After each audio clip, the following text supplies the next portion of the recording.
मुख्यमंत्री माझी लाडकी बहीण योजनेअंतर्गत 2,34,00,000 लाडक्या बहिणींना अगोदर त्याची टिंगल करत होते। लाडक्या बहिणींना भीक देत आहे का? लाडक्या बहिणींना विकत घेत आहे का? 1500 रुपये म्हणजे काय? 1500 रुपयात काय होतंय? अरे सोन्याचा चमचा घेऊन जन्माला आलेल्या लोकांना आणि पैशाच्या राशीत लोळण घेणाऱ्या लोकांना 1500ची काय कळणार? 1500 रुपयाचं मोल सर्वसामान्य लाडक्या बहिणींच्या जीवनामध्ये आम्ही आधार देण्याचं काम केलं। आम्ही देखील गरिबीतून आलोय। मी देखील एक शेतकऱ्याचा मुलगा आहे। मला माहित आहे माझी आई त्यावेळेस काय काटकसर करत होती, कसं घर चालवत होती, कसं बिलाचे पैसे काढत होती, बाजूला करून ठेवत होती, शाळेची फी असेल, हे सगळं रेशनचं असेल, हे सगळं मी पाहिलंय। आणि जेव्हा सरकारमध्ये आल्यानंतर आम्ही ठरवलं सरकार कुणाचं आहे? सरकार सर्वसामान्य माणसाचं म्हणतो। मग सर्वसामान्य माणसाला काय देणार आपण? मग सर्वसामान्य माणसाला त्याच्या जीवनाला आधार द्यायचा असेल तर त्यांना आपण हे दिलं पाहिजे, म्हणून लाडकी बहीण योजना सुरू केली। आणि त्याला विरोधकांनी एवढी टीका केली, कोर्टात गेले, हायकोर्टाने त्यांना लापा चपराक दिली, हायकोर्टाने पळवलं। आता नागपूर इकडे कोर्टात कोणीतरी गेले, तेही देखील कोर्ट लाडक्या बहिणींच्या बाजूने उभं राहील आणि म्हणून पैसे मिळणार नाहीत असा आरोप करणारे लोक पैसे पहिला हप्ता गेल्यानंतर सभापती महोदया म्हणाले आता लवकर पैसे काढून घ्या नाही तर सरकार काढून घेईल। सरकार हे देणार आहे, हे घेणारं सरकार नाही, हे थापा मारणारं सरकार नाही, हे देणारं सरकार आहे। दोन्ही हाताने आम्ही दिले, पैसे दिले 5 इन्स्टॉलमेंट। परब साहेब 5 हप्ते आम्ही त्याच्यात भरले। निवडणुकीमध्ये पण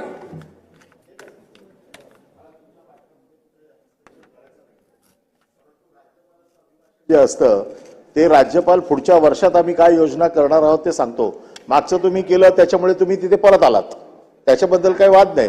तुम्ही ज्या वर्षात केलं त्याच्यामुळे तुम्ही तिकडे आलात, आता पुढच्या वर्षात तुम्ही काय करणार?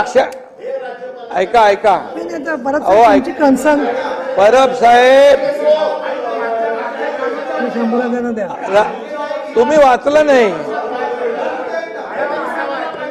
तुम्ही परब साहेब, अरे परब साहेब, सन्माननीय परब साहेब, अजून भाषण उपमुख्यमंत्र्यांचं पूर्ण व्हायचंय, अजून उपमुख्यमंत्र्यांचं भाषण पूर्ण व्हायचंय। त्याच्या आधीच तुम्ही एवढे का अस्वस्थ होताय? एवढे नाही, आता खाली बसा। त्यांचं भाषण पूर्ण झालेलं नाहीये, त्याच्या आधी भाषण करत नाही।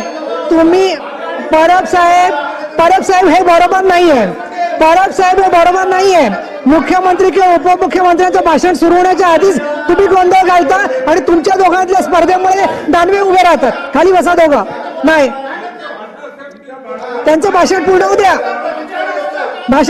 दोघं खाली बसा, तुम्ही दोघं खाली बसा, भाषण पूर्ण झालेलं नाहीये। परब साहेब तुमची पद्धत बरोबर नाही,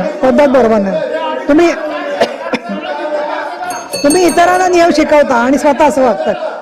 अहो त्यांनी उत्तर काय द्यायचं? त्यांचं उत्तर पूर्ण झालंय का? त्यांचं उत्तर पूर्ण झालेलं नाहीये। नाही तुम्हाला सहन होत नाही सांगा, त्यांचं उत्तर पूर्ण होऊ द्या ना, त्याच्यानंतर बोला ना तुम्ही। त्यांचं उत्तर पूर्ण होऊ द्या, खाली बसा। उत्तर पूर्ण झालेपर्यंत तुमची हे बघा परब साहेब, तुमची उत्तरं परत मिळाल्याशिवाय गोंगाट करायचं आहे का ऐकायचं नाहीये, हे बरोबर नाहीये तुमचं। उपमुख्यमंत्र्यांचं भाषण पूर्ण झालं नाही अजून, त्याच्या आधीच तुम्ही आरडाओरडा करताय, कुठली पद्धत आहे? बरोबर नाहीये। नाही उपमुख्यमंत्र्यांमध्ये तुम्ही भाषण सुरू करा, खाली बसा। सभापती महोदया, परब साहेब एवढं मनाला लावून घेऊ नका। ऐका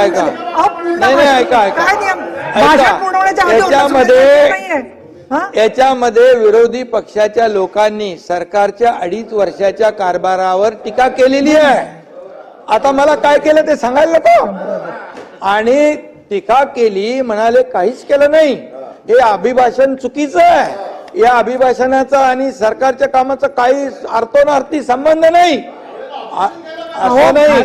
आणि म्हणून त्याचं उत्तर गुलाबराव पाटील साहेब त्यांना पाटील साहेब आणि सत्ताधारी पक्षाचे सदस्य लक्षात ठेवा। पाटील साहेब पाटील साहेब आणि सत्ताधारी पक्षाचे सदस्य लक्षात ठेवा, त्यांना साहेबांचं भाषण डिस्टर्ब करायचंय, त्यांना साहेबांचं भाषण डिस्टर्ब करायचंय. त्यांना असं वाटतं की त्यांचे, तुम्ही खाली बसा, खाली बसा. मला जनतेने मॅन्डेट दिलेलं आहे. आता काय त्यांच्याकडे काय नाही अहो, आहे. बसा आता, त्यामुळे वेड्यासारखं ओरडण्यासारखं. त्यामुळे एकच आहे सभापती पूर्ण महोदया, भाषण ऐकायचं पेशन्स एकच ठेवा. मी सांगतो की ज्या सदस्यांनी 2.5 वर्षाचं काम, एवढं आम्ही मरमर काम केलं, एवढं प्रकल्प आम्ही राबवले, कल्याणकारी योजना आम्ही राबवल्या, जनतेच्या मनामध्ये आमचं सरकार गेलं म्हणून आम्हाला एवढं मतदान झालं. आता तुम्ही ते मान्य करायच्या ऐवजी अडीच वर्षात नाही, अरे बाबा, अरे 2.5 कुठे जायचंय का? आणि म्हणून हे बघा, भाषण नाही नाही. 2.5